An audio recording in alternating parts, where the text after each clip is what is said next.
¿Cómo no? Excelente. Cuando quieras.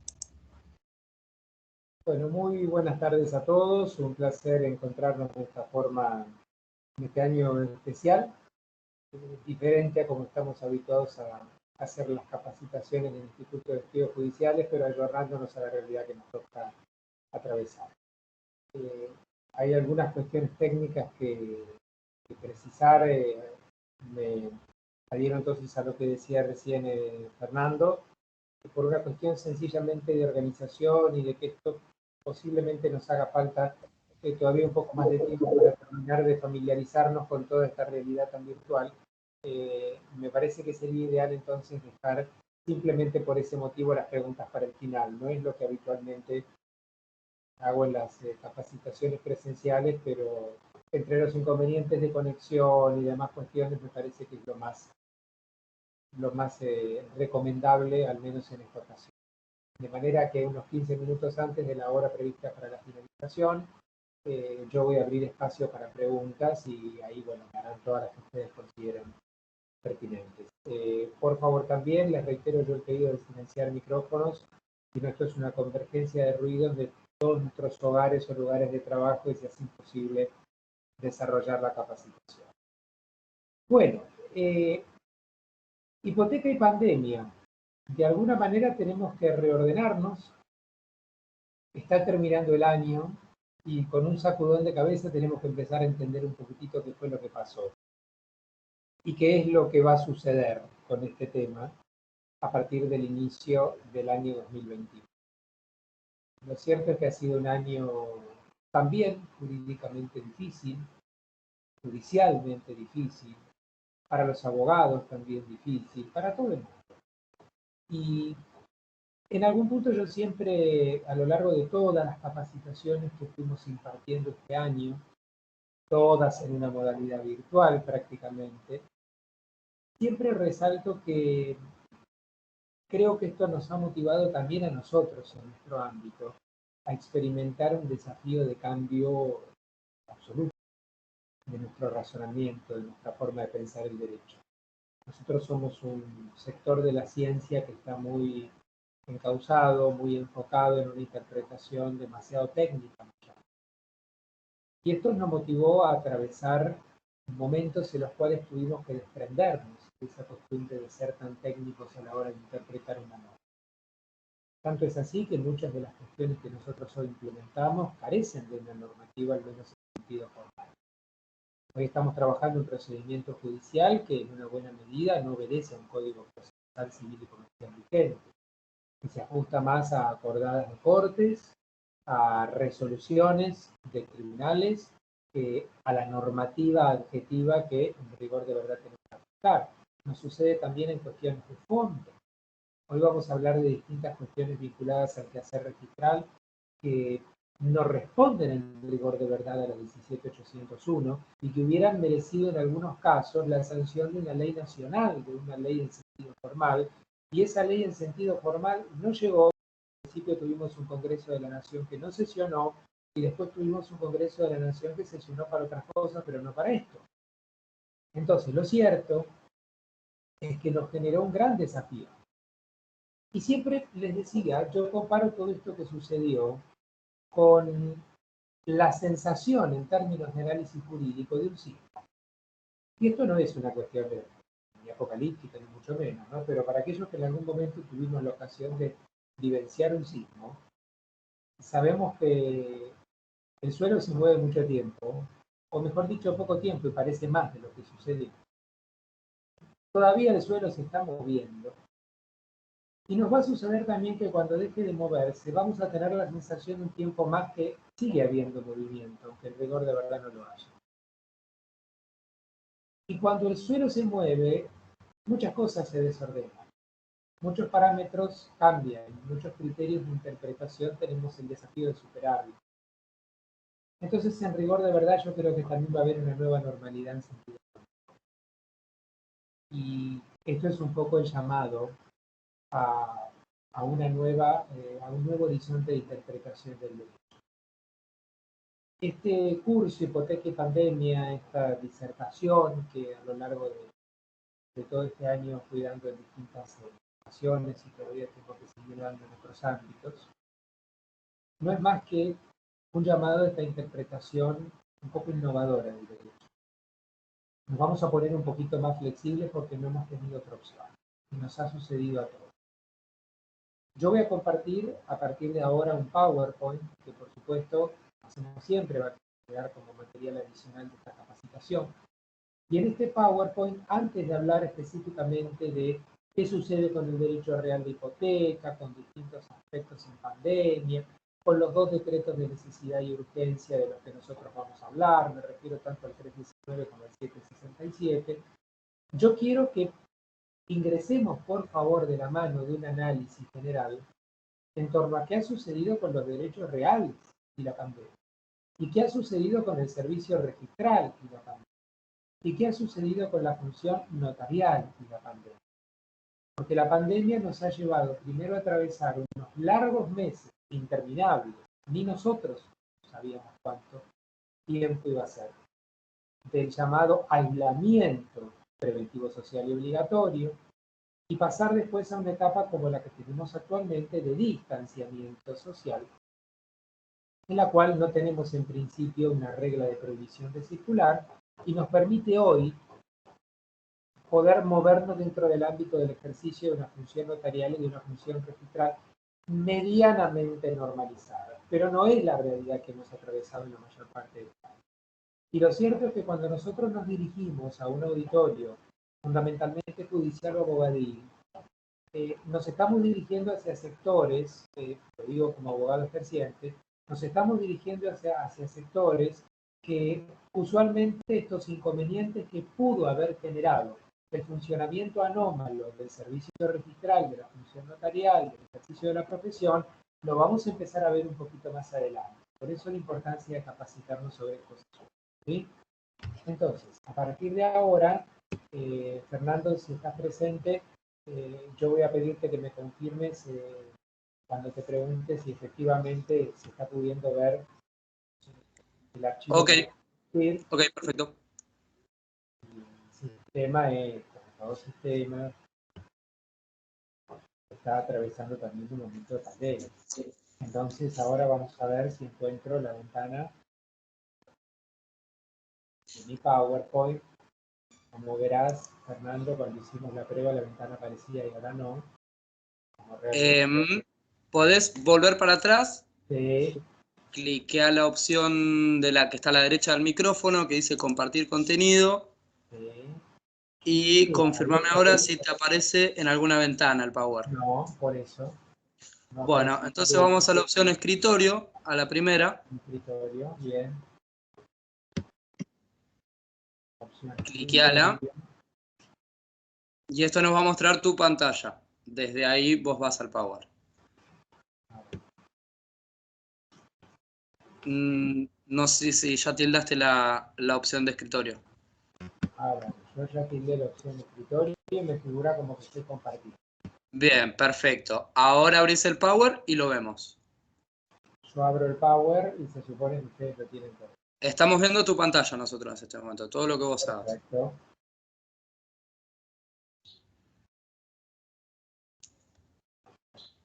En este momento está cargando la pantalla, así que después... No hay problema. Ahora se está empezando a ver que se arma la pantalla del PowerPoint. Todavía no, tiene un pequeño delay. Siempre. Ahora tengo ya abierto mi PowerPoint y estoy abriendo una nueva presentación. Confirmame cuánto se pueda ver porque yo ya tengo el Power abierto y me figura como que se está compartiendo. Todavía no lo vemos. Nosotros estamos viendo la pantalla de donde tenés las descargas, donde tenés los archivos. ¿Y quedaron ahí?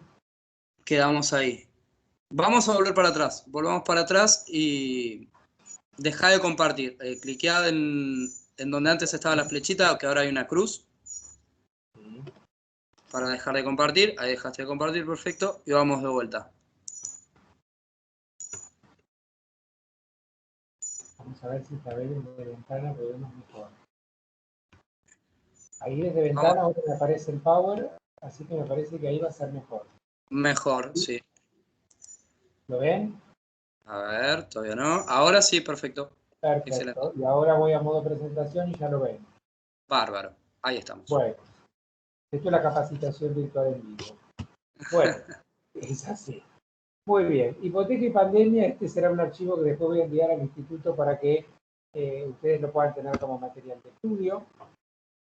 Y nosotros ahora vamos a, como les decía, sin perjuicio que cuando nos adentremos en el abordaje de la hipoteca, ahí vamos a hablar de estos 4 aspectos a los cuales quiero referirme en concreto, que tienen que ver con 4 momentos distintos en nuestro análisis de qué sucede en esta situación de emergencia sanitaria y económica, entre otras tantas, con la constitución de la hipoteca, con la registración de la escritura hipotecaria, con el cumplimiento de los solución garantizada con hipoteca y con la ejecución de la garantía hipotecaria, entonces en sede judicial. Sin perjuicio que después nosotros vamos a ir viendo las distintas medidas que las normas de emergencia tomaron sobre estos 4 ejes de análisis que van a guiar nuestra capacitación de hoy. Me interesa puntualmente entrar en algunas cuestiones iniciales que tienen que ver fundamentalmente con este primer aspecto de la Constitución. ¿Qué momentos hemos transitado y cómo reordenar la situación?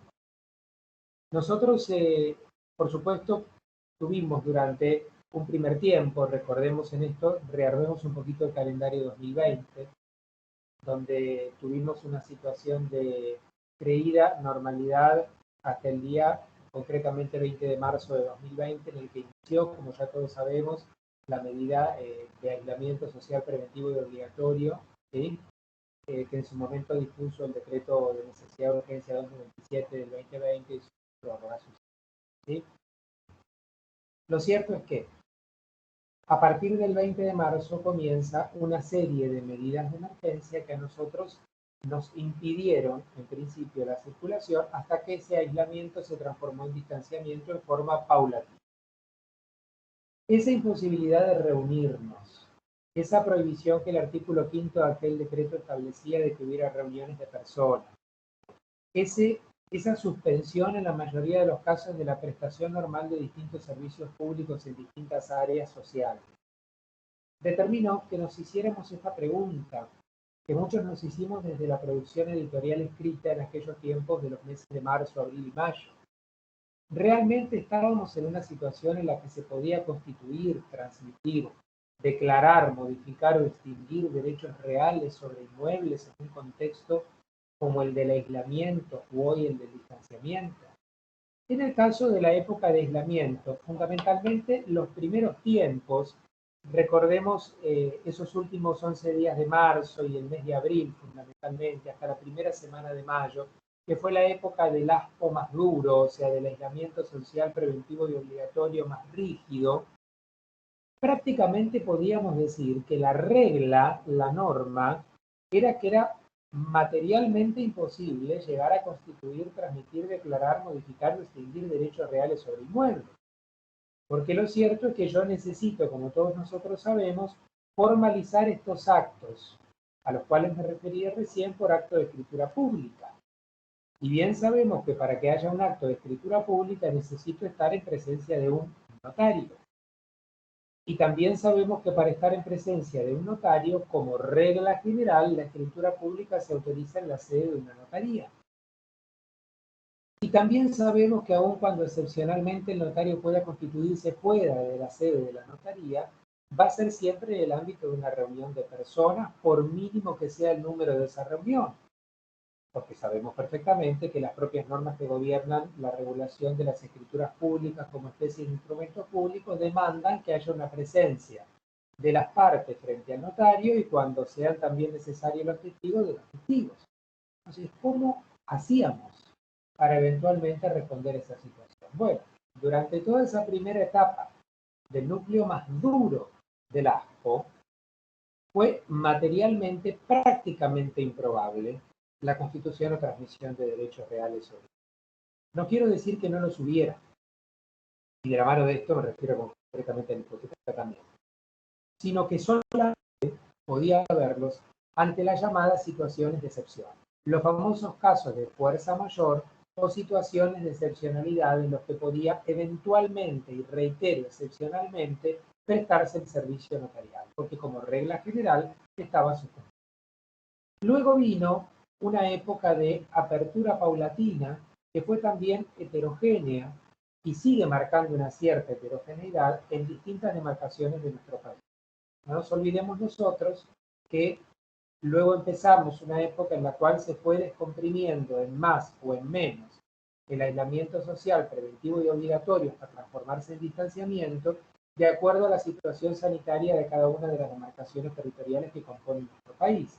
Entonces tuvimos, en concreto no teníamos de las 24 demarcaciones 2 iguales.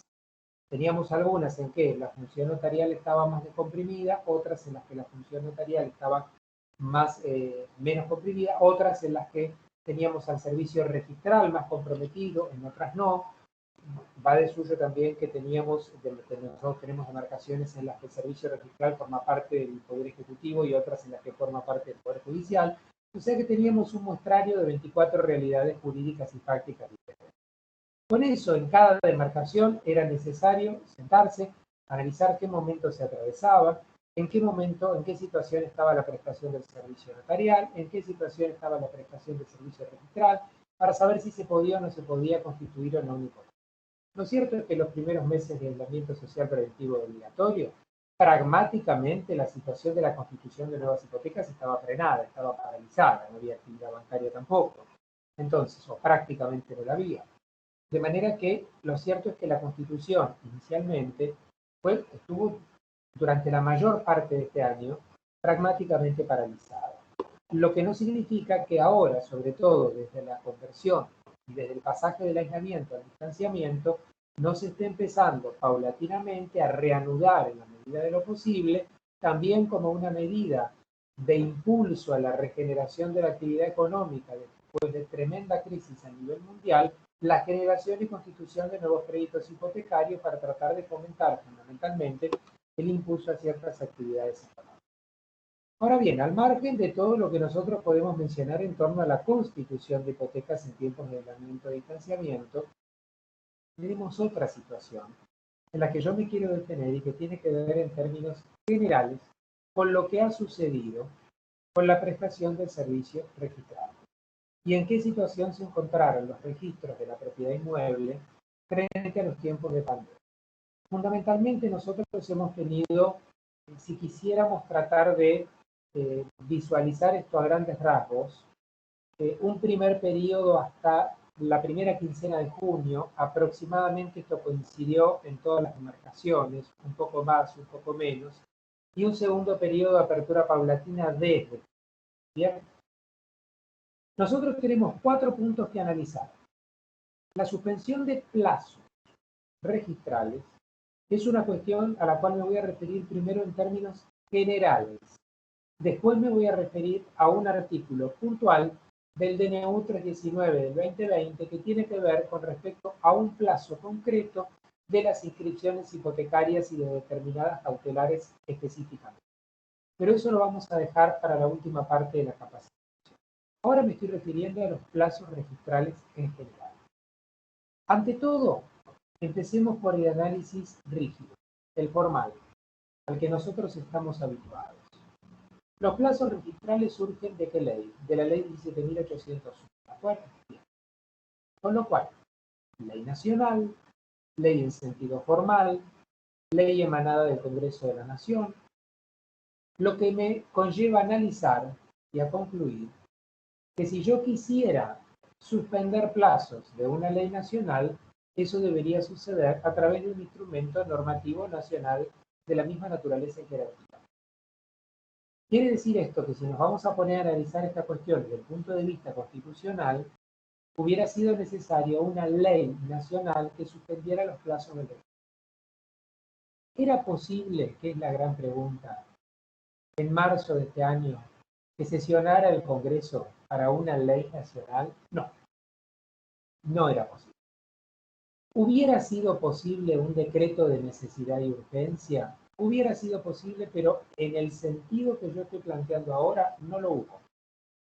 Están los 2 DNU a los que nos vamos a referir luego, el 319 y el 767, que tuvieron que ver específicamente con distintas cuestiones vinculadas a ciertas hipotecas y a ciertas pruebas.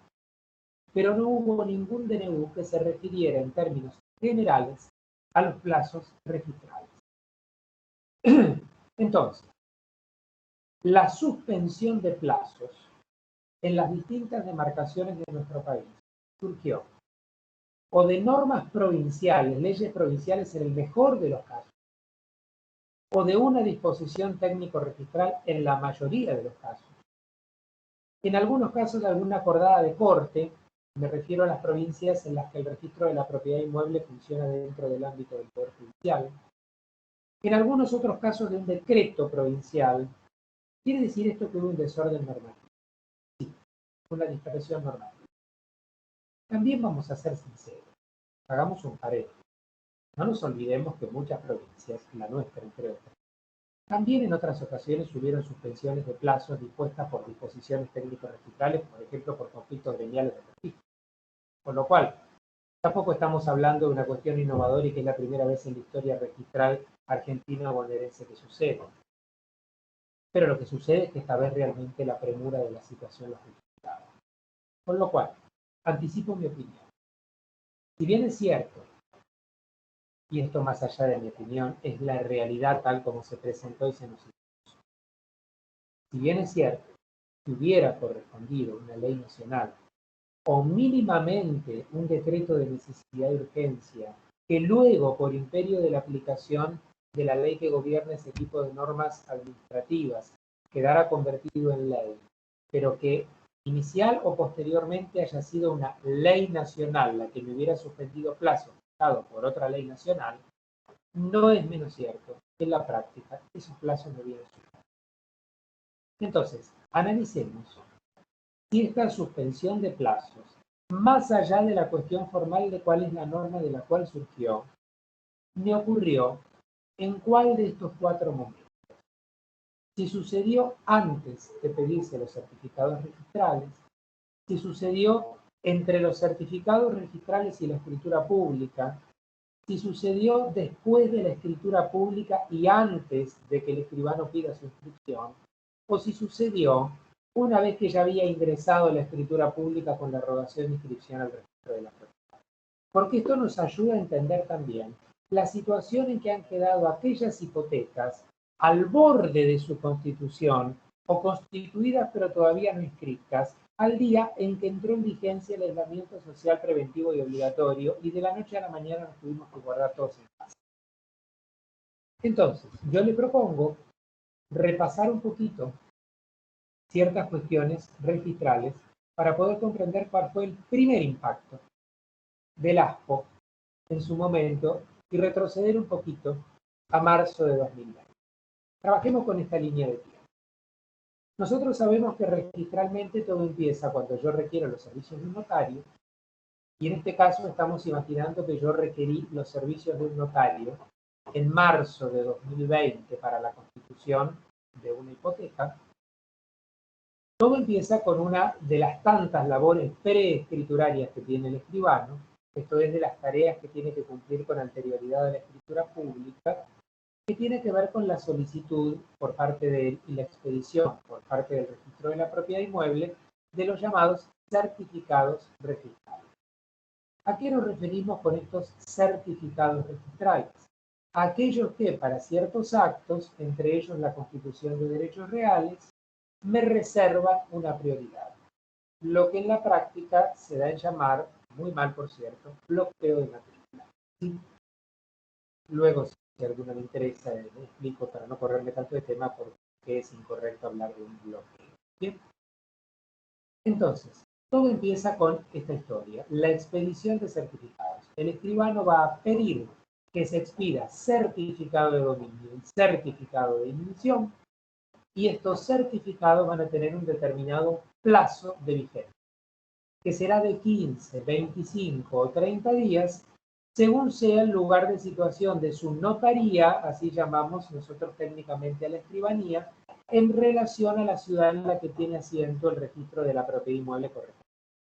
Quiere decir esto que, por ejemplo, el notario platense, o sea, el escribano cuya notaría tiene sede en la ciudad de La Plata, como comparte la misma ciudad de asiento con el registro de la propiedad inmueble, el certificado que le expide al registro para utilizar él tendrá una vigencia de 15 días. Hablamos de días corridos, es un plazo de fondo. ¿Sí? Si en cambio estamos hablando de un notario dentro de la provincia de Buenos Aires, pero fuera de la ciudad de La Plata, hablamos entonces de 25 días. Si en cambio estamos hablando de un notario de extraña demarcación, estamos hablando de un plazo de 30. Significa entonces, reitero, que el lugar de situación de la escribanía en relación al lugar de situación del registro me van a marcar distintos plazos de vigencia de los certificados. Estos plazos de vigencia los tengo que cumplir ¿en qué sentido? En el siguiente sentido. Yo debo autorizar, yo notario, debo autorizar la escritura pública con el certificado vigente si es que quiero que el adquirente del derecho, en este caso el acreedor hipotecario, tenga ya guardada su prioridad, su posición registral, desde la hora cero del día de expedición de los certificados. ¿De acuerdo?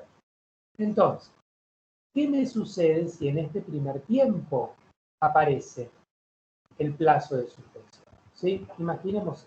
Bien. Nosotros vemos en toda esta línea de tiempo 4 puntos rojos. ¿Sí? Primera hipótesis. Imaginemos que la suspensión, que el ASPO, que el 20 de marzo ocurrió aquí. Y que entonces yo necesito constituir una hipoteca el 21, 22, 23, 24 de marzo.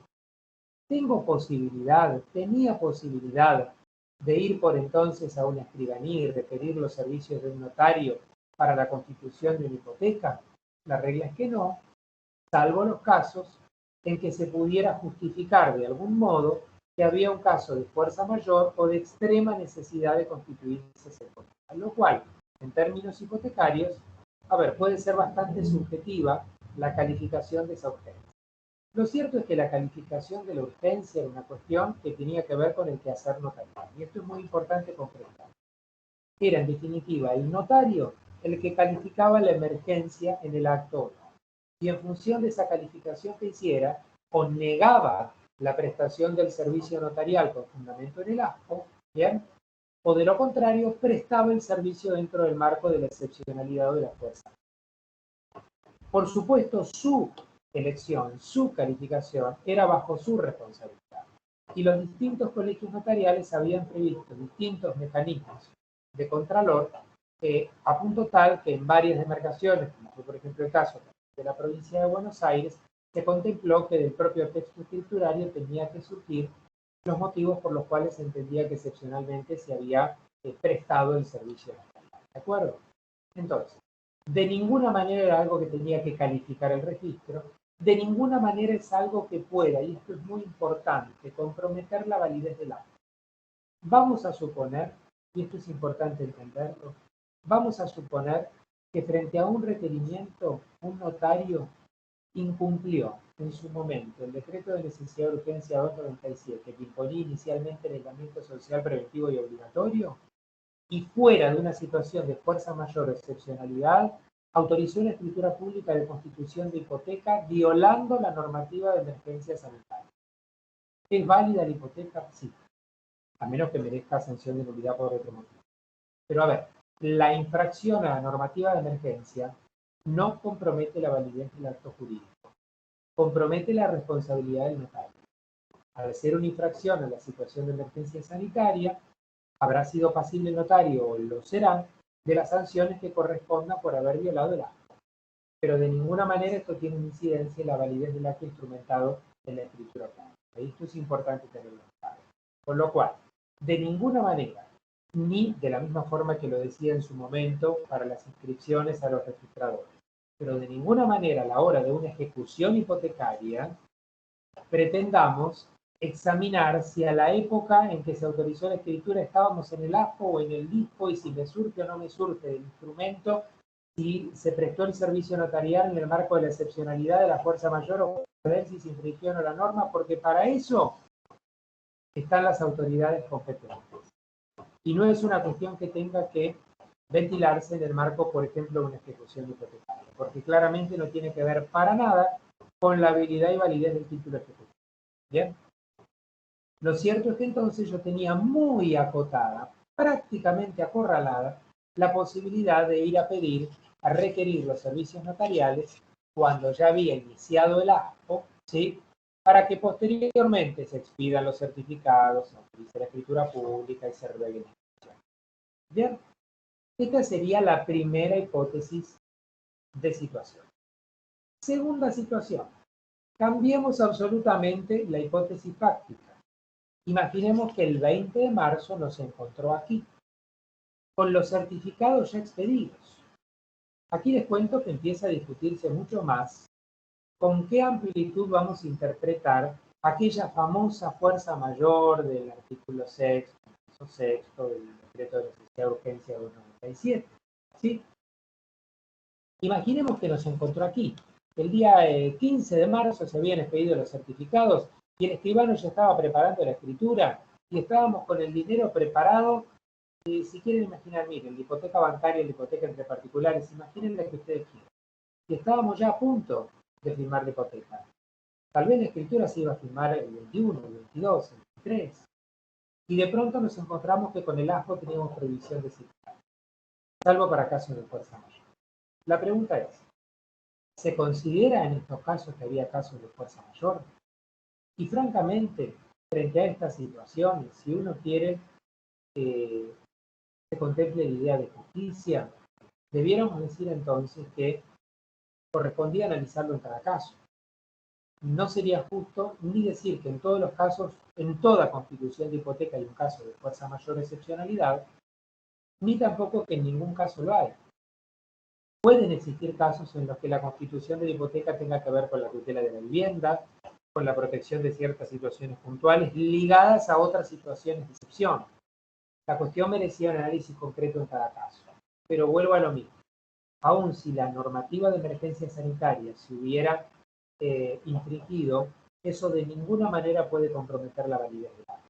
Con lo cual, aunque fueron un poquitito más, y puede entenderse que la excepcionalidad tiene la ventana un poquito más abierta en este segundo supuesto, también fueron muy poquitas las escrituras públicas que en esta segunda situación pudieron autorizarse, ¿sí? Ahí había una gran discusión, había un sector notarial que por entonces consideraba que el solo hecho de que estuvieran los certificados expedidos y la reserva de prioridad activada justificaba la posibilidad de ya estar inmersos en los casos de fuerza mayor y por lo tanto permitir en cualquier situación que el escribano autorice la escritura pública. Desde esa situación hasta la clausura absoluta nos movíamos dentro de un ámbito de interpretación muy subjetivo, pero que excede su profundización lo que nosotros nos proponemos en el marco de esta capacitación. Vayamos al tercer supuesto. Imaginemos que el 20 de marzo nos encontró aquí, no solo con los certificados expedidos, sino con la escritura ya firmada. Imaginemos que la escritura se firmó el 15 de marzo.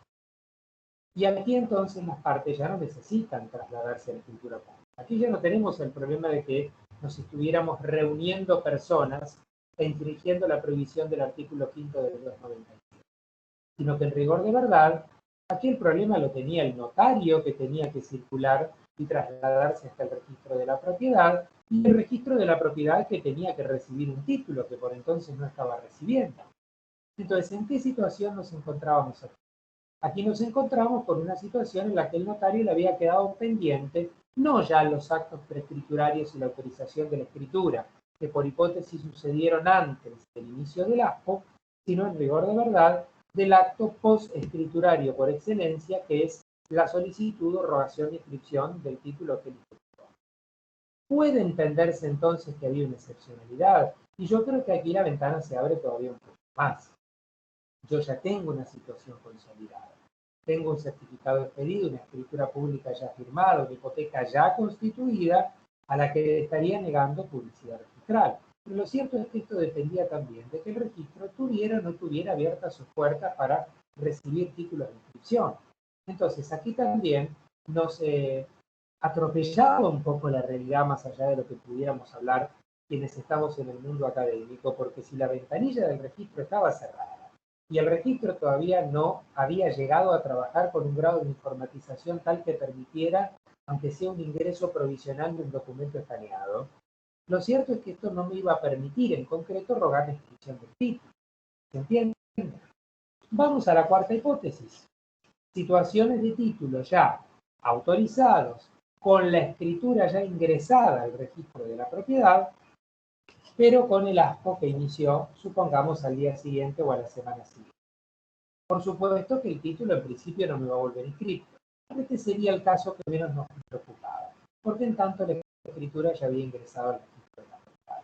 Una vez que la ingreso, y yo la hice respetando todos estos plazos que estuvimos explicando, inicialmente los plazos de vigencia del certificado y luego el plazo de 45 días corridos que tiene en cualquier caso el notario para robar la inscripción del título, ya es una cuestión sencillamente de la demora del servicio registrado. Pero yo ya el día que ingresé el título al registro, interrumpo los plazos en curso y ya me puedo quedar tranquilo en términos de prioridad. Imaginemos que con todo este escenario se hacía absolutamente necesario contemplar con principio de la realidad posibles suspensiones. Por eso es que se consideró en muchas demarcaciones que sobre todo para estas situaciones, pero en realidad la mayoría la contemplaron para las 4, pero sobre todo para la segunda y la tercera, había que disponer algo, porque no podíamos sostener desde un punto de vista pragmático que estos 45 días seguían corriendo cuando durante 2 o 3 meses tuve las ventanillas del registro cerradas. Y no puedo sostener que estos 15, 25, 30 días en ningún momento se suspendieron y nadie podía trasladarse a la notaría, ni el propio notario, porque tenía prohibido abrir sus puertas y no podía prestar el servicio en la mayor parte de las demarcaciones de nuestro país. No nos olvidemos que encima el escenario estuvo, como es, no sé si lógico, pero al menos costumbre en nuestro país, bastante politizado, ¿sí? Entonces, la cuestión fue bastante compleja.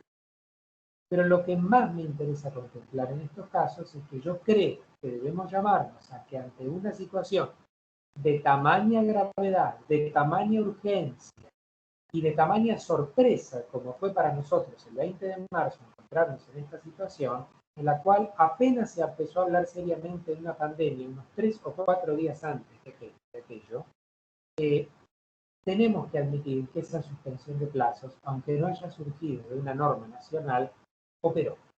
Porque de lo contrario estaríamos, sobre pretexto de ponernos excesivamente formales, ignorando una realidad que se nos impuso prácticamente. Y eso sería tanto como concluir una interpretación, al menos para mi modesto criterio, bastante absurda del derecho. Ustedes saben que recordé mucho durante estos tiempos, que realmente yo creo que fueron en todo sentido tiempos que nos motivaron a la reflexión y que también jurídicamente nos conectaron con los principios generales del derecho, sobre todo con aquellas enseñanzas más radicales en el sentido de las verdaderas raíces del derecho en nuestra concepción, sobre todo latina, ¿no? Y siempre me quedó una frase que desde mis inicios me han traspasado generacionalmente de uno de los grandes maestros en materia de derechos reales, el doctor Allende, que enseñaba en sus clases que no había que perder el sentido práctico del derecho, porque el derecho en definitiva es una herramienta para nosotros. Si nos ponemos muy rigurosos a punto tal de que nosotros terminemos siendo una herramienta para el derecho, bueno, evidentemente ya no lo estamos interpretando, porque esencialmente el derecho es una herramienta para que, valga la redundancia, la sociedad se organice. Me parece que estos son tiempos en los que nos tenemos que conectar un poco más con aquellos principios generales, sobre todo ante estas situaciones especiales, y no sentir que por eso estamos echando por la borda otros principios jurídicos, sino que, reitero, atravesamos algo similar a un ciclo. El suelo todavía se está moviendo y frente a esta situación, muchas veces son los principios generales del derecho los que nos terminan dando la verdadera solución.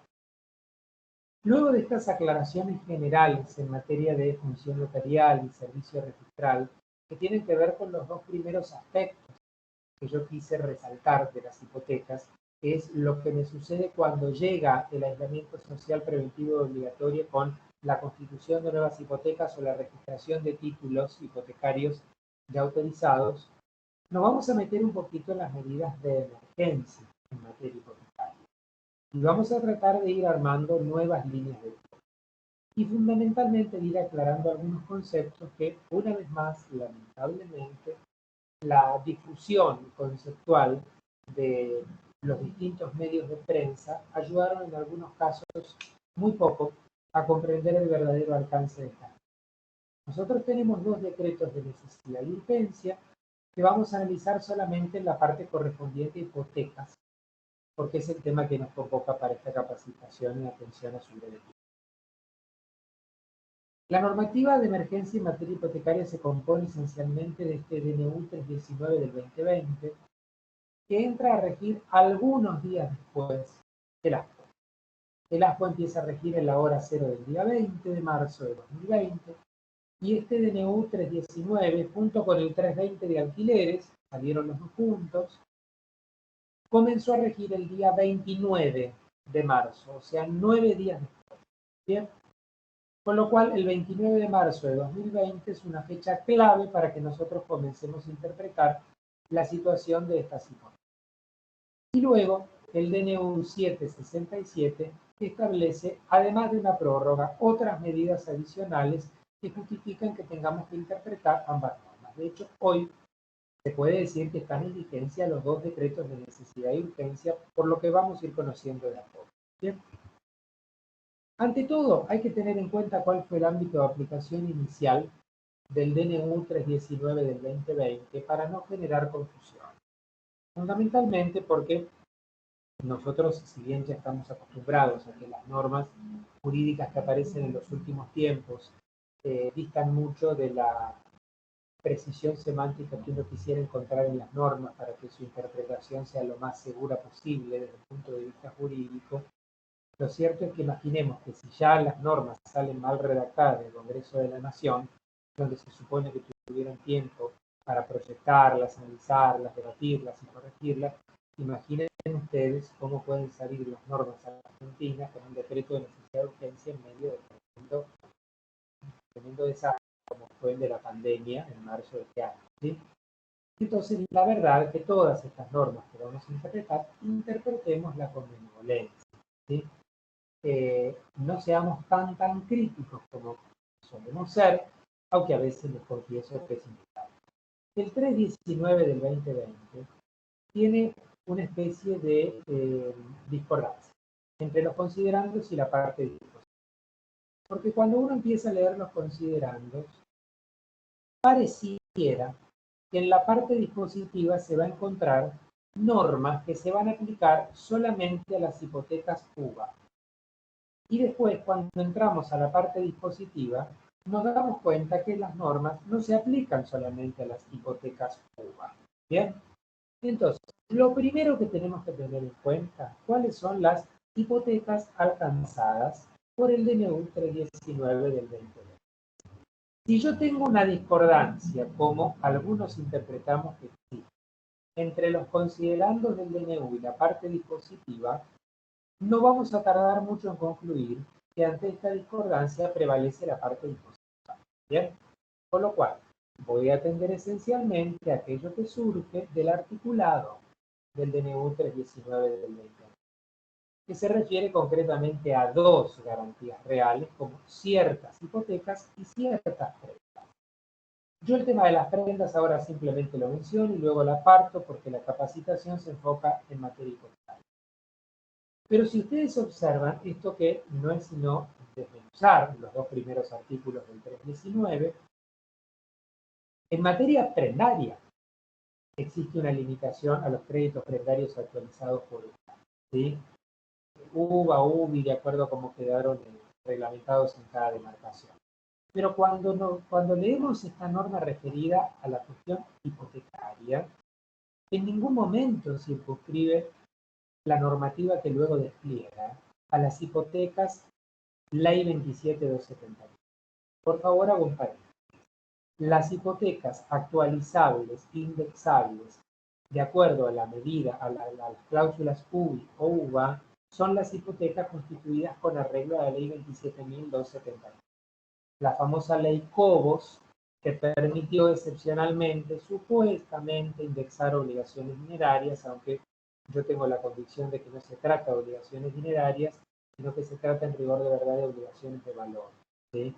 Que bien sabemos es algo totalmente diferente una obligación dineraria y por eso no están alcanzadas ni siquiera por la provisión indexar de la ley de convertibilidad.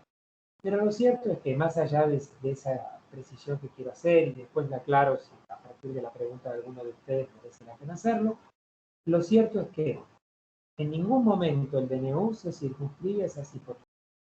Leamos con atención este primer cuadro que ustedes ven en la pantalla porque es tal cual está tomado de los dos primeros artículos del DNU.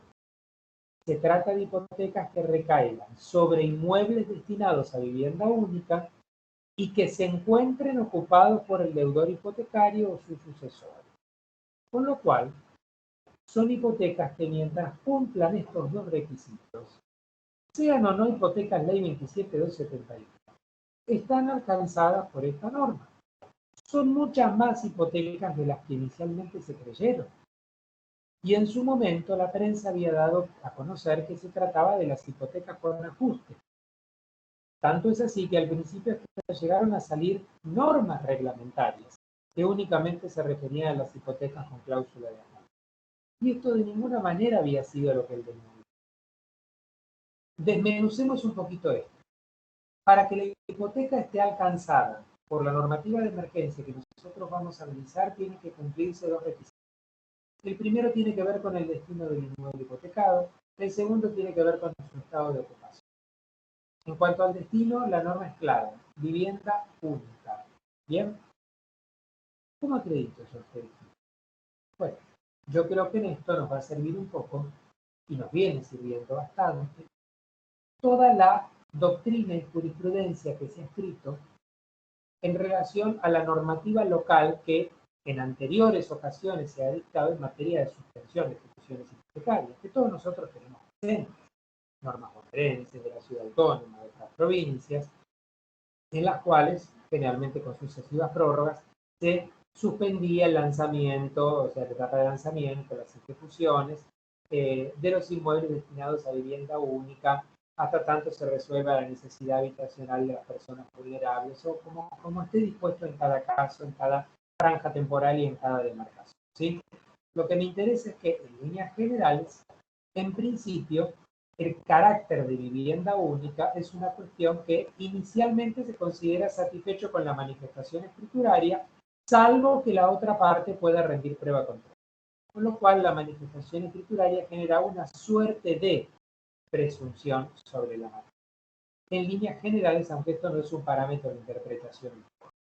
Pero por otra parte, tiene un segundo requisito, y es que haya un estado de ocupación determinado y señalado por la norma para que la hipoteca se encuentre cubierta y protegida por la normativa de emergencia, y es que esté efectivamente ocupada por el deudor hipotecario o su sucesor, entendiendo por sucesores tanto a los universales como a los particulares, con lo cual mucho cuidado con esto, porque cuando yo interpreto a los sucesores tanto universales como particulares, estoy contemplando también la posibilidad de la venta del inmueble hipotecado, que como bien sabemos es perfectamente posible.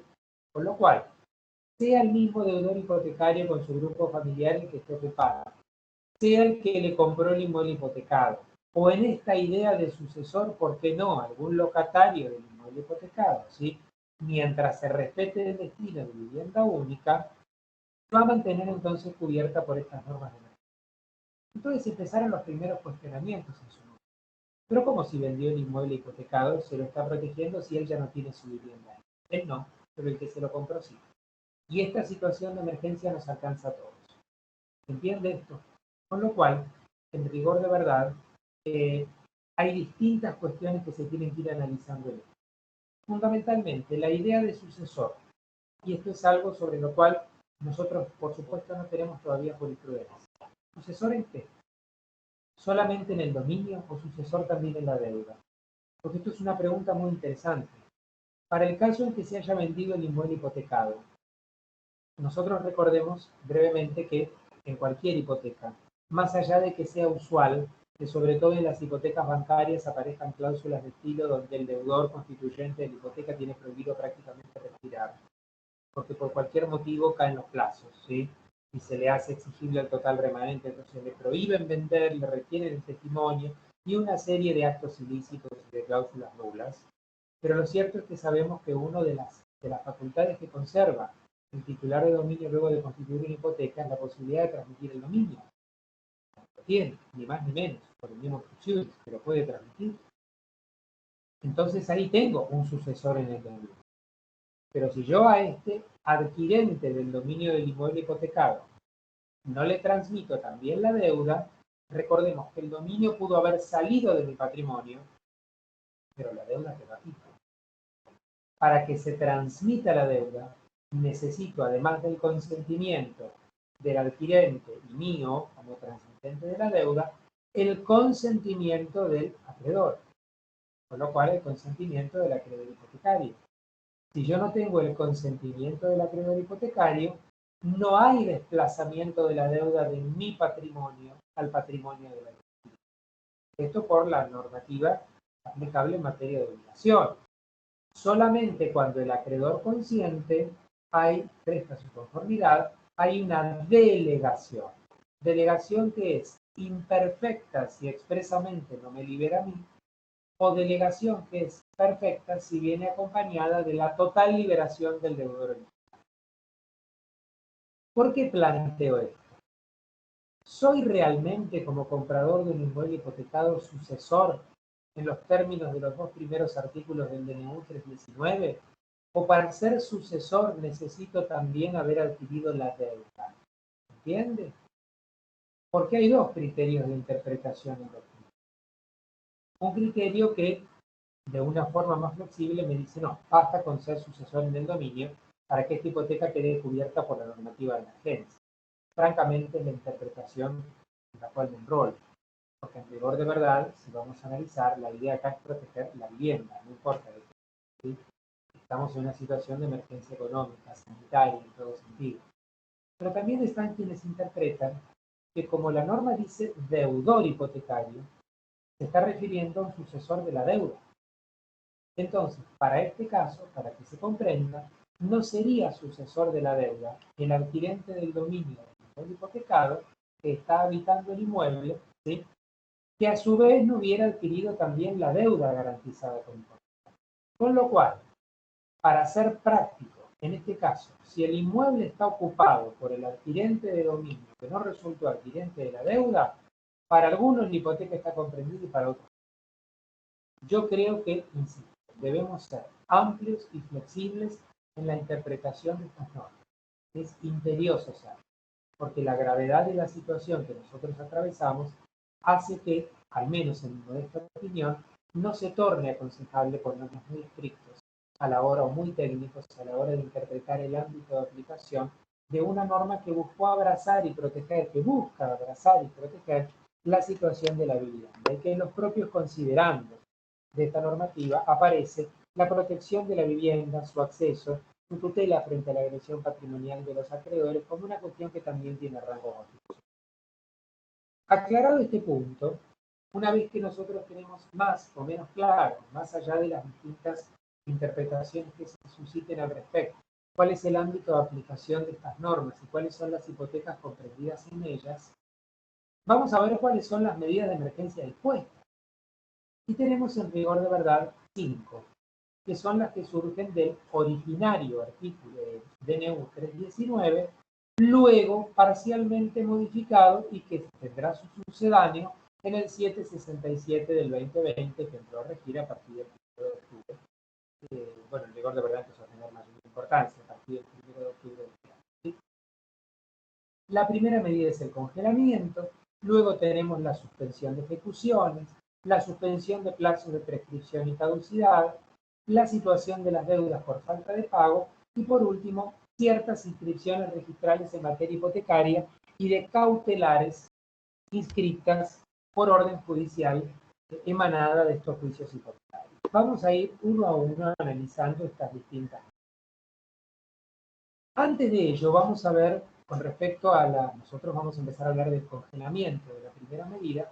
El congelamiento es una cuestión que en rigor de verdad no tiene un impacto, al menos directo, en la garantía hipotecaria, sino el impacto directo es en la obligación garantizada con El congelamiento tiene que ver con la determinación del elemento cuantitativo de la obligación garantizada por el derecho real.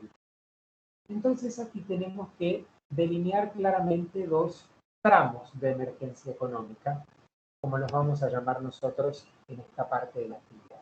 Un primer tramo que se desarrolla desde el 29 de marzo del 2020, día en que comienza a regir el decreto de necesidad y urgencia 319 del 2020, y el 31 de enero del 2021. ¿Sí? Con lo cual, quiero clarificar que en lo concerniente al cumplimiento de la obligación, esta primera medida de congelamiento, todavía estamos atravesando el primer tramo de emergencia económica. ¿Sí? Porque lo primero que debemos comprender, y aquí ya empiezo a hacer una interpretación combinada del DNU 319 con el artículo segundo del DNU 767, el artículo segundo de este último decreto de necesidad de urgencia lo que hace es primero disponer la prórroga de todos los plazos establecidos en el 319. ¿Qué quiero decir con esto? El 319 en principio establece una serie de medidas que se iban a extender desde el 29 de marzo hasta el 30 de septiembre inclusive, siempre refiriéndonos al año 2020. Como la situación de emergencia sanitaria justificó una extensión temporal, porque la pandemia se terminó extendiendo más tiempo y se sigue extendiendo más tiempo del que originariamente se pensó, antes del 30 de septiembre de 2020, llega el DNU 767 de 2020 a extender ese plazo hasta el 31 de enero de 2020. Entonces, nosotros hoy, el primer pedido de congelamiento todavía lo estamos atravesando. Estamos en el primer tramo que va a finalizar el 31 de enero de 2020. ¿Sí? Y el segundo tramo va a comenzar el 1 de febrero de 2021, lo tengo presente, que es mi cumpleaños, el 1 de febrero de 2021 hasta el 31 de julio de 2022. ¿Sí? Este segundo tramo tiene que ver con otro periodo de congelamiento y otro mecanismo de congelamiento que, insisto, todavía no está vigente. Por favor, tengamos en claro que tengo parte del DNU 767, que ya está vigente, todo lo que tiene que ver con prórrogas, y parte que va a entrar en vigencia justamente el 1 de febrero de 2020. Con lo cual, estamos a la espera en muchos aspectos de reglamentaciones que todavía estamos a tiempo de que ocurran, de que lleguen a nuestra mano. ¿Sí? Entonces, clarificando, reitero, estamos todavía atravesando el primer tramo de emergencia. Y el segundo nos va a ocupar después de la feria. ¿De qué se trata este primer tramo de emergencia? Establecido en el artículo segundo del DNU 319 del 20.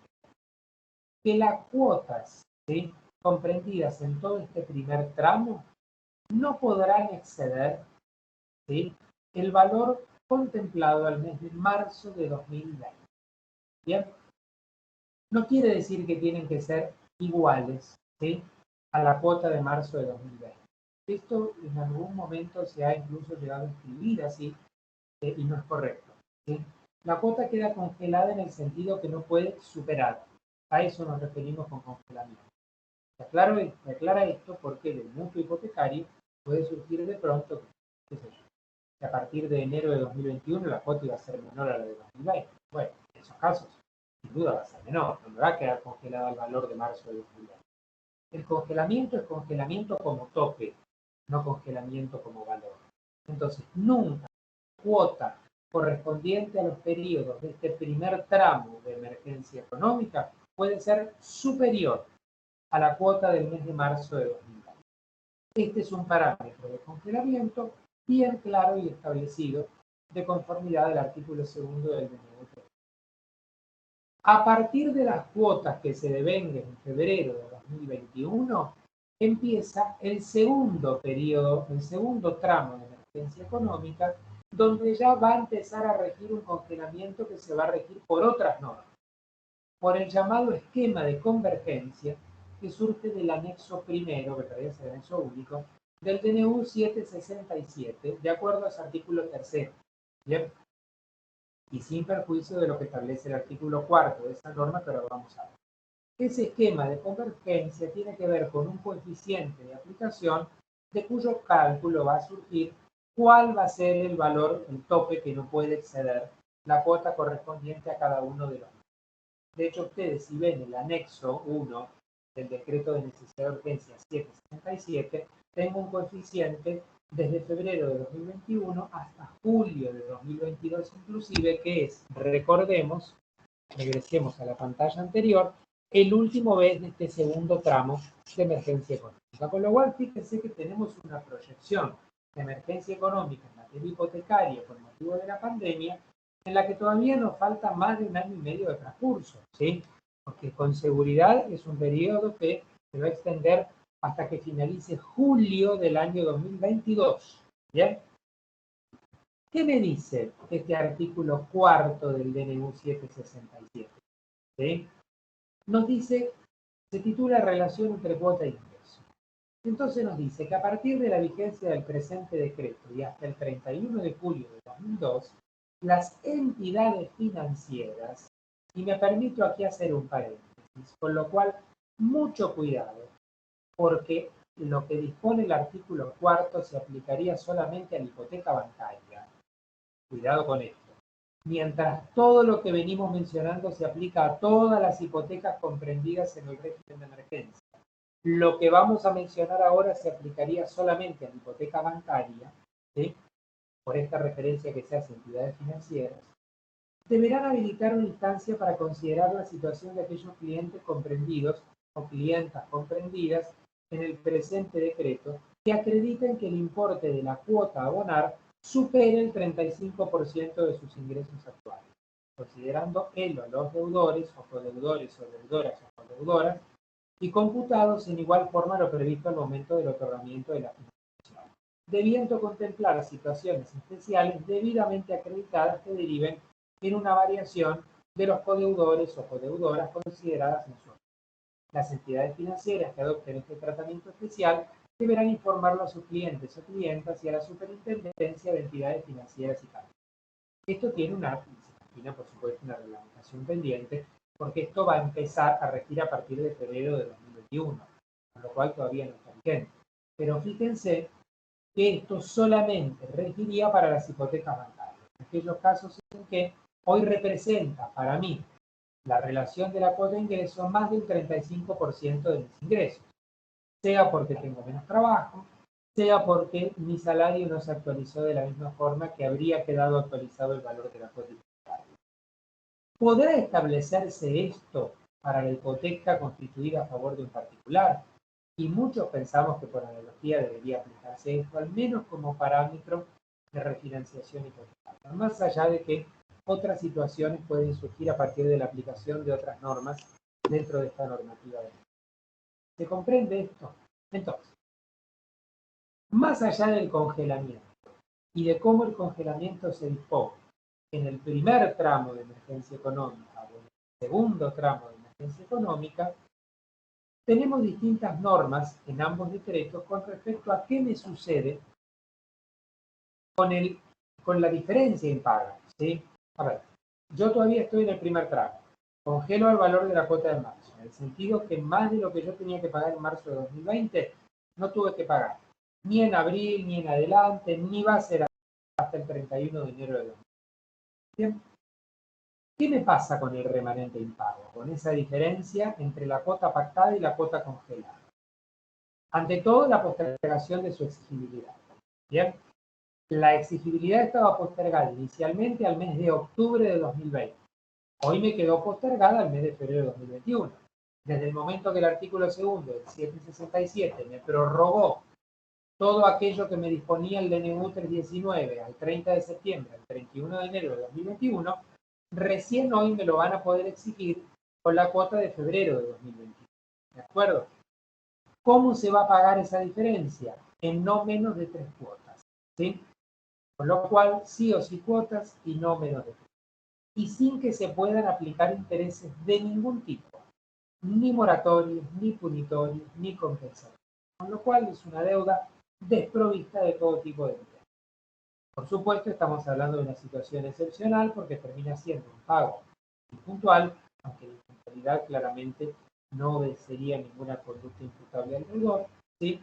Y que estaría desprovista de todo tipo de interés, algo que me aparta de los principios generales en materia. Bien. ¿Existe posibilidad de establecer otro acuerdo entre deudor y acreedor?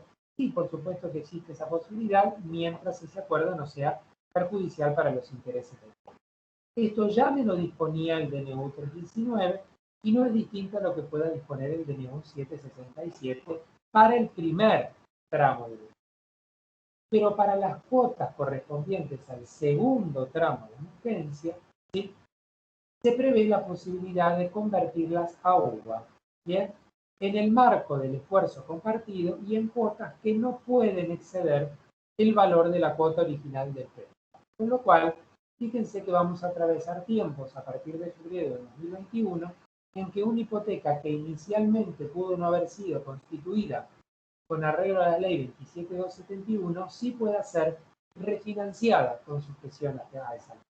Fundamentalmente porque tenemos una realidad inflacionaria que se impone por sobre la norma. No nos olvidemos que nosotros venimos, y en este intento, con un paréntesis, ser lo más breve posible y poder adaptarme al poco tiempo que tenemos, nosotros venimos de por supuesto, no digo ninguna novedad, de distintos periodos inflacionarios en nuestra economía, pero una suerte de sinceramiento normativo en cuanto a que cada vez son más las excepciones a la prohibición de indexar de la ley de convertibilidad, porque nos venimos moviendo hace décadas con mecanismos de indexación oculta que lo único que demuestran es que tenemos un derecho económico muy poco sincero con nuestra realidad, ¿sí? Entonces, está prevista esta posibilidad de convertirlas a créditos. Bien. Primer grupo de medidas económicas. Vamos a un segundo grupo de medidas económicas. Ya no nos estamos refiriendo al congelamiento de la cuota. Estamos yendo a un caso más grave, ¿sí? Las deudas por falta de pago. Lo que le ha sucedido a miles y miles de deudores en el tiempo que llevamos transcurrido desde marzo de 2020 hasta esta parte. Y seguirá ocurriendo. Yo no puedo pagar, ¿sí? No puedo pagar ni la cuota congelada. Congelada el mes de marzo, si es el año que viene, congelada de acuerdo al esquema de convenio. No puedo pagar, me quedé sin trabajo. Yo soy el dueño del salón de eventos que desde marzo que no puedo abrir y estoy esperando que me permitan abrir porque todavía no nos podemos reunir, ¿sí? Y todavía no puedo haber festejo. Y estoy apenas programando saber si en febrero o marzo del año que viene, con alguna primera dosis de alguna vacuna, voy a empezar a poder alquilar mi salón de eventos. A ver, una de las tantísimas situaciones por las que triste y dramáticamente atraviesa una porción de nuestra población. No puedo pagar.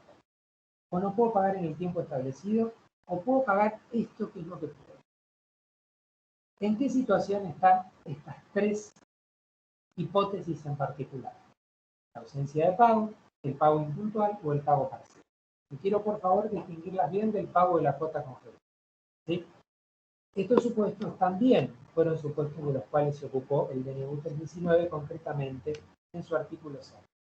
También con una exigibilidad diferida inicialmente a octubre de 2020, pero postergada inicialmente a febrero de 2021, y de una cuota a la cual no se le van a poder aplicar intereses ni moratorios ni punitorios, pero sí compensatorios. Porque en algún punto aquí se quiso equilibrar la balanza y por proteger al deudor tampoco desproteger totalmente al acreedor, que se encuentra también en la situación de que muchas veces está la figura del acreedor, que también es una figura que puede ser débil. Porque la pandemia y la situación de emergencia que estamos atravesando, y ciertamente nos atravesó a todos, algunos en mayor medida, otros en menor medida. Por supuesto también que esta normativa de emergencia, también tanto para el DNU 319 como para el 767, se integra con esto, con la imposibilidad de aplicar el 1529, esto es la facultad resolutoria, cuando el contrato principal consiste en un contrato de deuda. Y el 767 que establece, también aquí, posibilidad de convertir a UVA, imposibilidad de aplicar intereses moratorios y punitorios, posibilidad de aplicar intereses compensatorios en la medida que no excedan los establecidos en el contrato originario y la imposibilidad del emitimiento. Con lo cual vemos que se sigue en el 767 la misma línea de solución que se aplicó en su momento en el artículo 7º del decreto de necesidad de urgencia 35. Bien. Tercera medida de emergencia económica. Nos referimos ahora a la suspensión de plazos de prescripción y caducidad.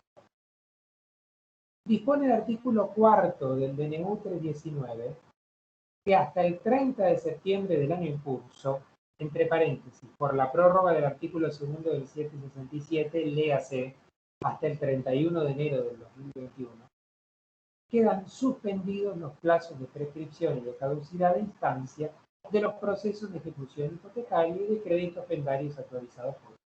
Vamos a circunscribirnos a la situación. Quiere decir entonces que a mí no me prescribe la ejecución hipotecaria, ¿sí? Y que tampoco me deberían jugar los plazos de caducidad de instancia. Hasta aquí perfectamente de acuerdo. Pero esto que no se interpreta en el sentido de que yo no pueda iniciar nuevas ejecuciones, fundamentalmente por algo que después vamos a analizar cuando interpretemos la suspensión de ejecuciones hipotecarias, ¿sí? Puedo iniciar ejecuciones nuevas. Que no me corra la prescripción no significa que yo tenga prohibido y promover una nueva acción. De hecho, hoy si quiero promover una ejecución hipotecaria, puedo hacerlo perfectamente bien. Y no me tienen que cercenar esta posibilidad por lo que disponga el artículo 4, o como vamos a ver en breve, el artículo 3 también, de este decreto de necesidad de urgencia 319 del 20. Bien, vamos a pasar entonces a esta cuarta medida ligada a la donde ya nos empezamos a conectar con otras soluciones en las cuales me interesa indagar un poquitito más. La famosa suspensión de ejecución, que dista mucho de cómo fue establecida por su norma coetánea, que fue el 320 en materia de alquileres, ¿sí? Me dice este artículo 3 del DNU 319, suspéndense en todo el territorio nacional y hasta el 30 de septiembre del año en curso, nuevamente paréntesis, léase, hasta el 31 de enero de 2021, por la prórroga establecida por el 767, las ejecuciones hipotecarias, judiciales o extrajudiciales, en las que el derecho real de garantía recaiga sobre los inmuebles indicados en el artículo 2 y con los requisitos allí establecidos. Detengámonos aquí. Mientras se trate de una hipoteca alcanzada por la normativa de emergencia, la ejecución se encuentra suspendida. Detengámonos un poco. Para que algo esté suspendido, tuvo que haber iniciado. Yo no puedo suspender el curso de lo que todavía no se inició. Con lo cual, la suspensión como medida de emergencia solamente puede ser pensada para ejecuciones ya iniciadas. Por eso es que, e insisto en mi interpretación del artículo 4 que veíamos en la pantalla anterior, la suspensión del artículo 3 no me impide iniciar una ejecución hipotecaria. ¿Entiende?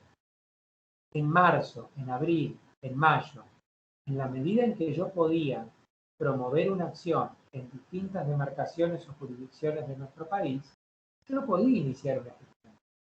Por supuesto, me quedaba iniciada y automáticamente suspendida. ¿Sí? Esto es claro. Pero al menos iniciarla y trabarla cautelar era algo que yo podía hacer. Y me podía interesar, sí. Y me podía servir, sí.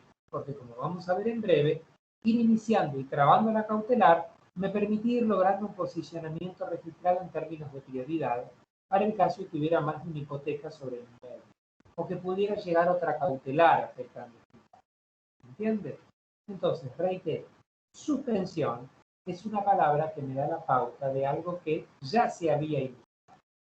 Entonces, muchos interpretamos que el artículo 3 solamente se aplica para aquellas ejecuciones hipotecarias ya iniciadas el 29 de marzo de 2020, ¿sí? Cualquiera sea su estado procesal. Porque como no me precisa, a diferencia de lo que el 320 me dice en materia de desalojo, como no me indica aquí un estado procesal determinado, está comprendida dentro de esta suspensión de ejecución, tanto la ejecución recién iniciada, como la ejecución que ya tiene de pronto sentencia de tránsito temático, ¿sí? Con lo cual, no me interesa el estado procesal. Me basta que ella esté iniciada para que esté comprendida dentro de esta medida de la ley. Luego me aclara la segunda frase de este artículo tercero, que alcanza también al supuesto establecido en el 2207, en la medida que la parte deudora integre el condominio o quienes le sucedan a título singular o universal sean ocupantes de la vivienda. ¿A qué nos referimos con el 2207? A la hipoteca de parte individual, ¿sí? A la hipoteca constituida por el condominio sobre su parte. Esta medida, continúa diciéndome esta norma, alcanzará los lanzamientos ya ordenados en los que no se hubiera realizado a la fecha de entrada en vigencia del decreto, ¿sí? Igual medida y por el mismo plazo para los créditos prendarios, que son ajenos a lo que nosotros estamos. Pero entonces aquí, esto es importantísimo, porque tengo una suspensión ordenada por una norma que por otra parte claramente es de orden público. Ahora bien, si me está diciendo que la suspensión es para las hipotecas comprendidas en el artículo segundo y en la medida que se cumplan los requisitos allí establecidos, de alguna manera yo tendré que contemplar distintas cuestiones que se abren a cuestionamiento para poder materializar y concretar esta suspensión. ¿A qué me refiero? Primera pregunta, ¿procede de oficio o tiene que pedirle el interesado? ¿Y el interesado quién es? ¿El deudor, el acreedor, cualquiera de los dos? Esto es bastante complejo. Por lo pronto les cuento que yo soy partidario, algunos somos partidarios, un sector de la doctrina, entendemos que por el carácter de orden público de la norma, es perfectamente posible que la suspensión sea decretada de oficio por el juez del, ¿sí? Después de la ejecución hipotecaria. Perdón. Entendemos que el carácter de orden público de la norma justifica su aplicación oficiosa y que incluso no justifica esperar a que el deudor, eventualmente a quien juzgamos interesado, al menos inicialmente, en que se suspenda la ejecución hipotecaria, efectivamente lo haga, ¿sí? También puede ser una cuestión de interés del acreedor, no nos olvidemos.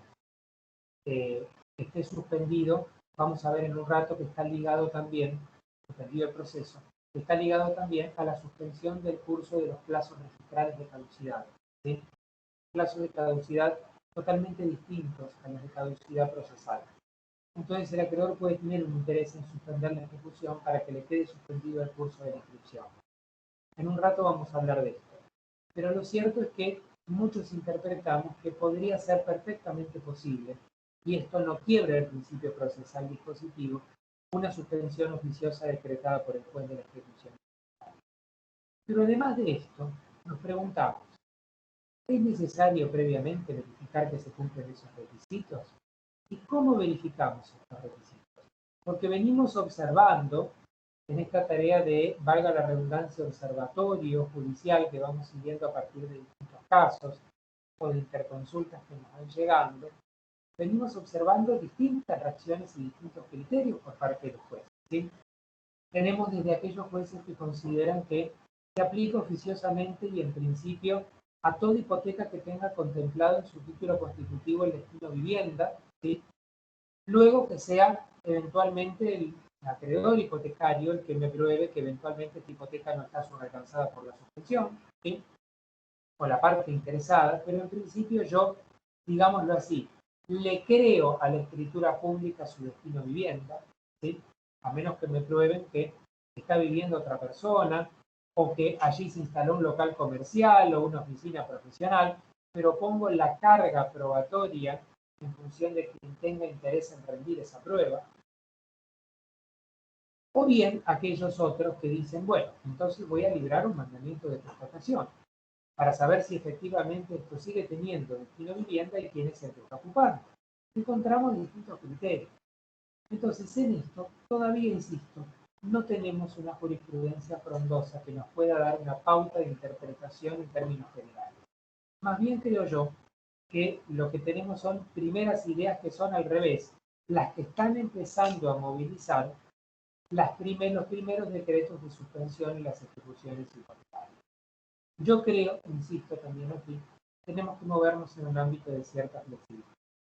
Tampoco a un término de generalización tan grande como el que, por ejemplo, se está promoviendo en algunas provincias como la de Mendoza, en que en principio se presume que toda hipoteca está comprendida en la normativa de emergencia, salvo que se pruebe lo contrario.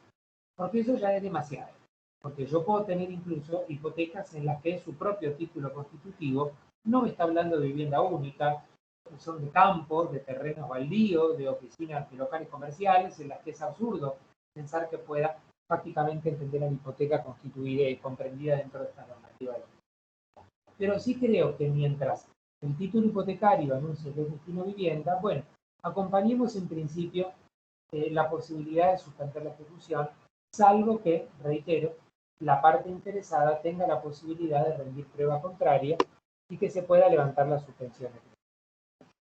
Esta suspensión de ejecuciones puede tener entonces estos cuestionamientos que yo les anticipaba. Pero llegamos a una gran cuestión, que a mí, por supuesto, por una cuestión de especialidad, me interesa mucho y me preocupa. ¿Qué es este bendito artículo sexto del DNU 319? Que todavía está vigente este artículo sexto por la prórroga dispuesta por el artículo segundo del 760. Yo les propongo una lectura muy cuidadosa, porque tiene que ver con el plazo de vigencia de dos inscripciones. Por un lado, el plazo de vigencia de la inscripción hipotecaria y por otro lado, el plazo de vigencia de la cautelar que se haya ordenado en la ejecución hipotecaria. Nosotros nos referimos al plazo de vigencia de inscripción de hipoteca. Sabemos que actualmente la inscripción hipotecaria tiene un plazo de vigencia de 35 años, salvo para las hipotecas de bancos oficiales, que son inscripciones que no caducan, pero salvo esos casos excepcionales, la inscripción hipotecaria, porque recordemos que la hipoteca no tiene plazo, el plazo es de inscripción, la inscripción hipotecaria tiene un plazo contemplado en el artículo 2210 del Código Civil y Comercial, en su texto redactado de acuerdo a la ley 27.271, de 35 años.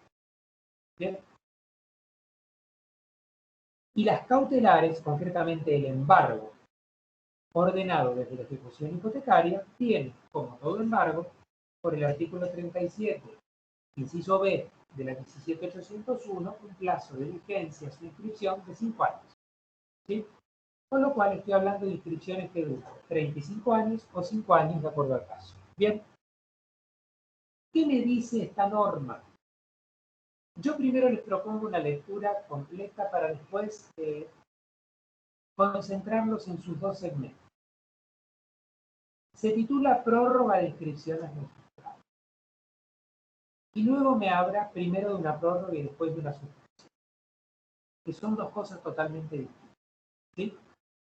La primera parte me dice, las suspensiones establecidas en el artículo 3 importan por el plazo allí previsto la prórroga automática de todas las inscripciones registrales de las garantías y no impedirán la traba y mantenimiento de las medidas cautelares en garantía del crédito. Luego continúa diciendo, asimismo importan por igual periodo la suspensión del plazo de caducidad registral de las inscripciones y anotaciones registrales de las hipotecas y prendas y de las medidas cautelares que se traben o se hayan trabado en el marco de los procesos de ejecuciones hipotecarias y prendarias. Tiene dos grandes segmentos esta norma. Y la verdad es que los dos se contraponen. Yo les decía recién que prórroga y suspensión son conceptos totalmente distintos. En un principio se pueden confundir. Pero en rigor de verdad, cuando yo hablo de prórroga, la prórroga me da la pauta de determinados plazos que dentro de un periodo de tiempo hubieran vencido, ¿sí? Mucho cuidado con esto, y que yo prorrogo en atención a una circunstancia particular. Si yo leo la primera parte de la norma nada más, pareciera que la norma se está refiriendo únicamente a aquellas hipotecas cuya inscripción hubiera caducado o caducae entre el 29 de marzo de 2020 y el 31 de julio de 2021. Pero me anticipo a decirles que no es así, porque después, en la segunda parte, se utiliza el término suspensión. Y cuando hablo de suspensión, estoy diciendo que no me importa cuándo vence este plazo, que todos los días, entre el 29 de marzo de 2020 y el 31 de enero de 2021, no van a correr. Y esto alcanza tanto a la hipoteca cuya inscripción hubiera caducado dentro como a la que no. Con lo cual alcanza tanto a la hipoteca que estaba a punto de caducar como a la que se inscribió el día anterior a la medida de emergencia económica. ¿Se entiende? Después, de lo contrario, cuando se abre espacio a preguntas, lo clarificamos. Pero voy a profundizar todavía más en esto. Yo creo que la norma carece absolutamente de precisión, sobre todo en términos registrales, ¿sí? Pero me inclino por pensar que esto claramente es una suspensión. Y así se interpreta en términos generales en el quehacer y dentro del sector registrado. Con lo cual, esto alcanza, reitero, no solamente a las hipotecas cuyas inscripciones caducaren o hubieran caducado dentro de este periodo comprendido entre el 29 de marzo de 2020 y el 21 de enero, de 2021, sino a todas las hipotecas que se encontraran inscritas dentro de este periodo. ¿Bien?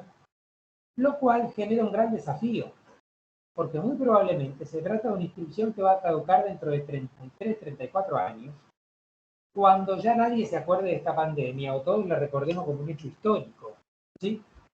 Entonces esto justifica la necesidad de instrumentar distintos medios registrales a partir de los cuales anoticiar.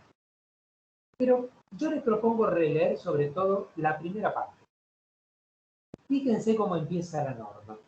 Las suspensiones establecidas en el artículo 3º importan por el plazo allí previsto, la prórroga automática de todas las inscripciones, y luego importan por igual periodo la suspensión del plazo de caducidad registrado. ¿Y cuáles son las suspensiones establecidas en el artículo 3º? Regresemos, por favor. Son las suspensiones de las ejecuciones. Quiere decir esto que la suspensión de los plazos registrales es una consecuencia de la suspensión de la ejecución hipotecaria. Y esto no es una interpretación subjetiva, es la letra de la norma. A contrario sensu, si la ejecución hipotecaria no está suspendida, el plazo registral de la hipoteca tampoco. No sé si soy claro. Con lo cual es muy importante. Y por eso también yo favorezco la interpretación de la aplicación oficiosa del artículo 3º del DNU 319 y la posibilidad de que el juez de oficio suspenda la ejecución hipotecaria, porque hasta que yo no tenga suspendida la ejecución hipotecaria, en principio lo que tengo para decir es que los plazos registrales continúan corriendo. Por supuesto, si se decreta la suspensión hoy, nos va a haber quedado claro que desde el 29 de marzo de 2020, después este plazo no transcurrió. Pero en tanto es importante señalar que esta hipoteca es una hipoteca comprendida dentro del DNU 319 del 2020, porque registralmente esto no surge. Yo en un asiento registrado, quiero que se comprenda, el registrador no sabe si la hipoteca tiene destino vivienda o no, no sabe quién la ocupa, ni tiene por qué saberlo, porque él registra un documento. ¿Y por qué él califica un documento, no un negocio público? Entonces, ¿quién es el primero que sabe si la hipoteca está o no está comprendida dentro de la normativa de emergencia? El juez. El juez. Y hasta que el juez no suspende la ejecución, si no activamos el artículo 3º, no se activa el artículo 6º, porque como bien pueden ver en esta pantalla, el artículo 6º está encadenado al 3º, es una consecuencia del 3º. Perdonen esto si estoy un tanto trabalingüístico, pero es la pauta de interpretación.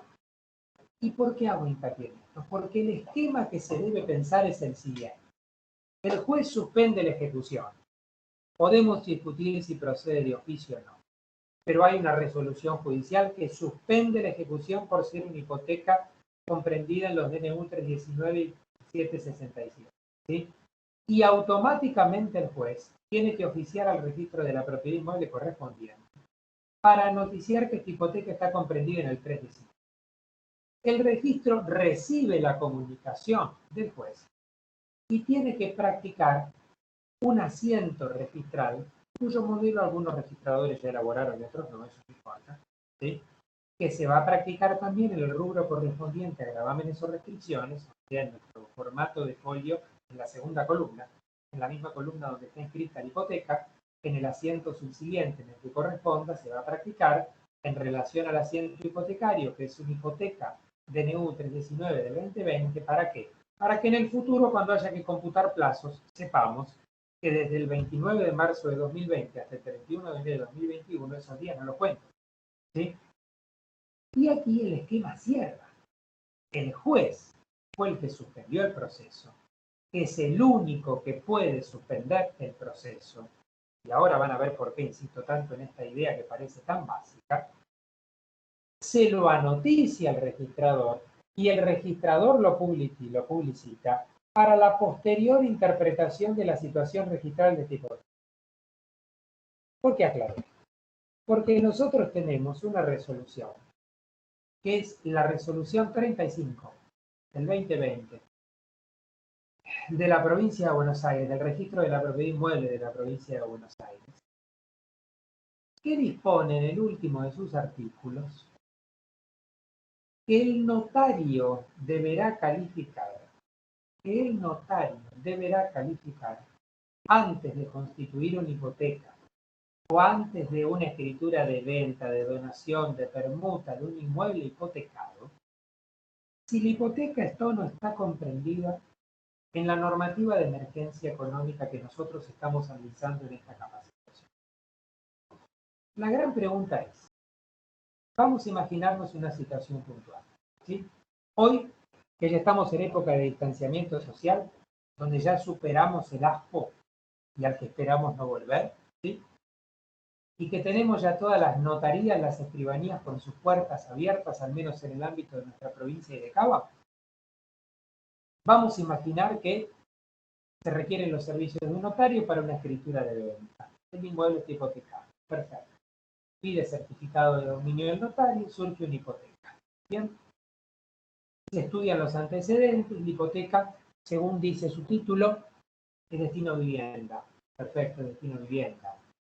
Vamos a suponer que sí, sabemos que el deudor hipotecario habita el inmueble. Con lo cual sería una hipoteca comprendida dentro de la normativa de emergencia. ¿El proceso está suspendido? No. Nadie lo pidió. El juez no lo hizo de oficio. Pregunto yo, ¿qué sentido tiene que el notario califique, entre comillas, o sea, que le dé la calidad de hipoteca comprendida dentro del DNU 319 y 766? ¿Puede el notario calificar esto? ¿Puede, por la calificación notarial, considerarse suspendido después el plazo registral?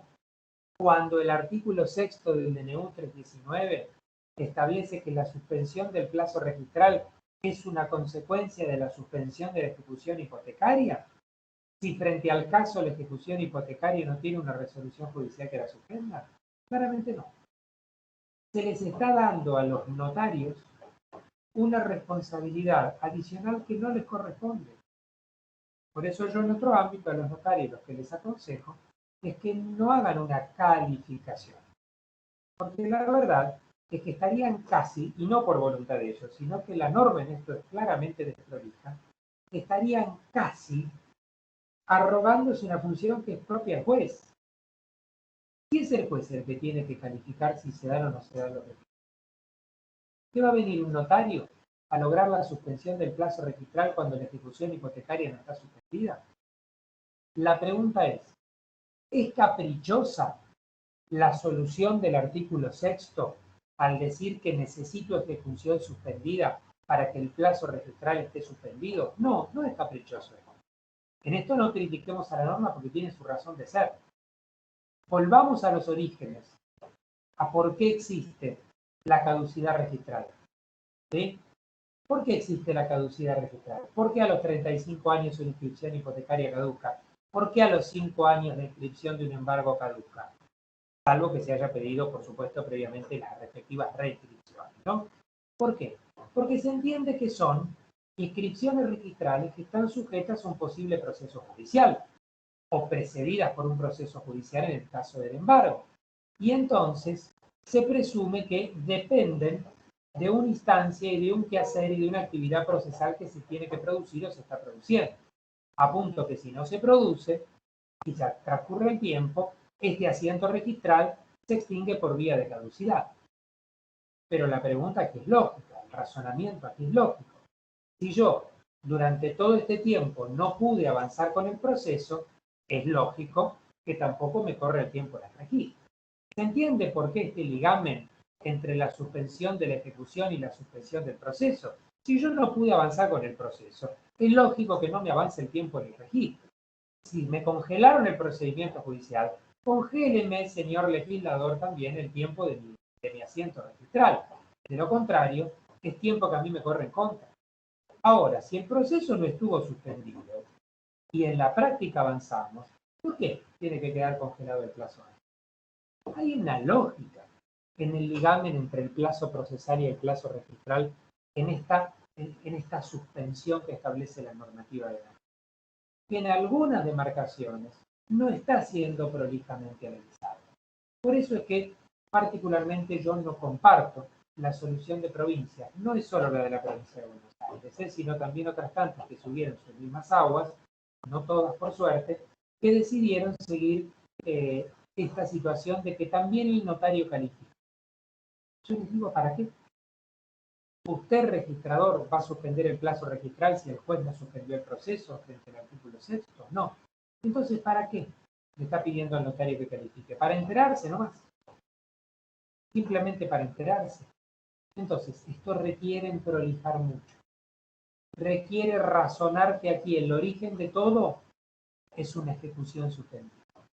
Para que recién luego yo tenga el plazo registral suspendido y debidamente analizado. ¿Por qué les reitero? Como esto alcanza todas las hipotecas del artículo 2, independientemente de cuál sea o vaya a ser su originario plazo de caducidad, ¿sí?, de vencimiento de caducidad, lo cierto es que tenemos que estar preparados para que estemos haciendo cuentas y restando este plazo dentro de, reitero, hasta 34 o casi 35 años. Cuando, como siempre digo, mi hijo le cuente a mi nieto que yo durante todo el año 2020 le di clase de primer grado, ¿sí? Entonces, dentro de 30 años, ¿quién se va a acordar de esta pandemia si no es, y quién se va a acordar de este tiempo si yo no lo planteo en un asiento registral y no nos permitimos hacer esta cuenta? Bueno, todo esto estamos ya en los últimos 15 minutos en los que yo ahora voy a salir del modo compartir para poder regresar entonces, si me permite, no sé, Fernando, si estoy regresando bien aquí. Si estamos regresando Sí, al modo... ¿Sí? perfecto, perfecto, Sebastián. Tendrías que habilitar de vuelta tu cámara. Sí. Presiono, pero parece que no vuelvo. Ahora vamos a ver, encender la cámara. Se supone que ahí estoy, bien, perfecto. Ahí estamos, perfecto. Con lo cual, abro espacio en estos últimos 10 minutos para eventuales preguntas que tengan, acotaciones. Yo quiero que entiendan que es normativa en la que no tenemos prácticamente jurisprudencia que la haya interpretado todavía. La estamos construyendo, de ahí la importancia de esta capacitación, y en la que, por supuesto, dentro de tantas incertidumbres y con más dudas que certezas, intenté compendiar un análisis lo más completo posible dentro de este tiempo. Bueno, quedo abierto a las posibles preguntas que puedan aparecer. O comentarios o acotaciones, o si quieren, tomemos esto como nos pasa en todas las capacitaciones, hasta como una gran terapia de grupo, ¿cierto? Ustedes digan.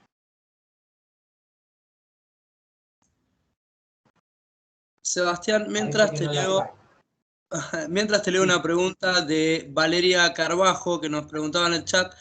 El no pago de las cuotas hipotecarias desde marzo de 2020 hasta la actualidad, ¿queda diferido en su exigibilidad automáticamente o habrá que pedirlo en cada caso por medios fehacientes? No, queda diferido en su exigibilidad automáticamente. Esto es una norma de orden público. Lo que queda después para resolverse en cada caso es cómo se va a refinanciar, ¿sí? Por este tema de que tiene que ser en cuotas, de que se pueden establecer para la falta de pago intereses compensatorios, ¿sí? Pero queda diferido automáticamente. Por eso, a ver, Lo que no me queda imposibilitado es el inicio de la ejecución en tanto sea por cuotas anteriores. Para trabajar con un ejemplo, yo hoy puedo iniciar la ejecución hipotecaria, pero podría únicamente reclamar las cuotas anteriores al 20, que se son devengado con anterioridad al 29 de marzo del 2020. ¿Sí? Las posteriores impagas yo no las puedo exigir hasta febrero de 2021. ¿Sí? Eso es una norma imperativa. ¿Bien? Ahora, tiene que darse también en la práctica la falta de pago. Lo cierto es que en muchos casos, muchísimo, tal vez en la mayoría, sin duda, en la mayoría no hubo falta de pago. En la mayoría hubo o pago completo, o pago parcial, o pago actual, pero frente al caso, si no hay pago, el deudor se va a mantener inactivo, ¿sí? O podrá mantener eventualmente una voluntad de negociar, una voluntad de refinanciar, pero en principio se va a mantener inactivo. Ahí, frente al accionar del acreedor, tendrá su defensa para oponer el juicio. ¿Sí? ¿De acuerdo? Que será la postergación de la exigibilidad de la obligación. Bárbaro, acá te agradece Valeria en el chat. No, al contrario. No veo más preguntas en el chat. Invito a los participantes a desmutearse. En caso de que haya alguna pregunta, aporte.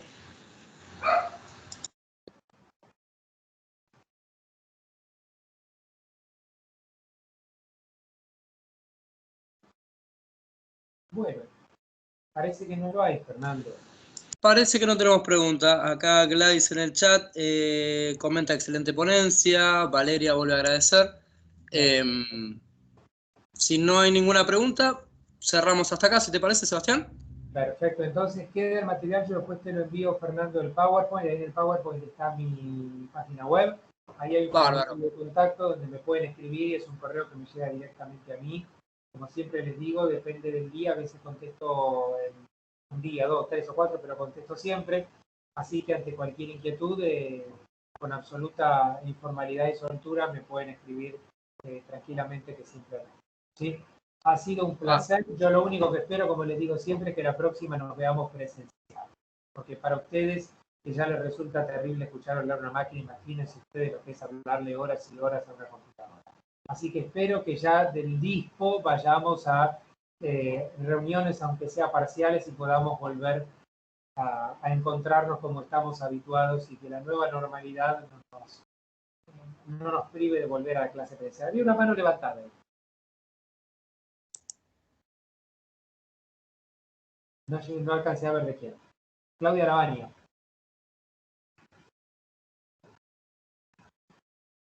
No sé si se puede desmutear. Sí. No, doctor, simplemente agradecer, me encantó su ponencia, genial. Lo que pasa es que no tenía manera de manejarme con el chat, pero me encantó, la verdad que muy, muy enriquecedor todo, le agradezco. Bueno, no hay por qué, agradecido. Bueno, les agradezco muchísimo, les deseo una muy buena tarde, que tengan un excelente fin de año, espero que estén muy bien y que sigan muy bien todos. Así que bueno, muchísimas gracias y será hasta pronto. Muy buenas tardes. Saludos, Sebastián, siempre un gusto escucharte. Hasta luego.